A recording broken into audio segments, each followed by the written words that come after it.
what is it about Russia that drives the Anglo-American world mad? It's a fair and perplexing question, and it certainly can be seen as resulting in complementary attitudes from the other side, that Russia is driven mad by, etc., by the West. Briefly, I'd list three areas of difficulty for US-Russian relations. The first is quite simply policy differences. This year's NATO summit in Bucharest yielded two major policy results with implications for Russia. The first was a deferral of a decision on a membership application plan for Ukraine and Georgia to NATO.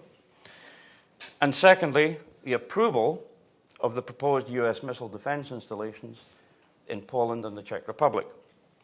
Now, while Russia took some solace in the first of these decisions, the deferral of a decision on Ukraine and Georgia, it certainly did not fail to note that in both instances the US was pressing hard for a policy that was inimical to Russia's interests.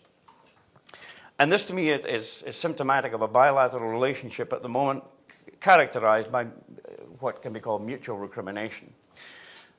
From the US vantage point, Russia under Putin reversed post-communist gains in human rights, it persecuted dissidents, it attempted to curtail the activities of foreign and domestic NGOs through draconian registration procedures, and it used bullying tactics against the opposition in the recent elections, despite the inevitability of Medvedev, Putin's anointed successor, being elected.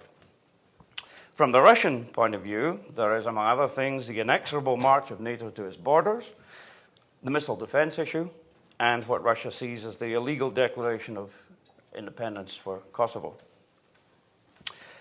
The second strain on the relationship, beyond just the simple hard policy issues, is what Russia, I think, sees as our refusal to accept it as a high-table geostrategic player. And even more, there are the charges from some influential quarters that Russia is actually fanning the flames of a strategic rivalry, Cold War style. Consider, for example, the 2006 report by our sister institution, the Council on Foreign Relations, called Russia's Wrong Direction, What the United States Can and Should Do. Not much nuance or ambiguity there. The report has two main conclusions and recommendations. First, Russia under Putin has gone astray, but we, the West, led by the US, should persist in trying to redeem Russia from its present authoritarian self. Second, we should pursue the complementary and simultaneous policy of, quote, selective cooperation, end quote. In effect, choose those issues that most clearly serve US interests and try to enlist the recalcitrant Russia in a supporting role. Now, regardless of the practicalities of this suggestion, it seems to me that the notion that things will be fine as long as you are the willing Sancho Panza to our Don Quixote is unlikely to evoke a positive response from Moscow.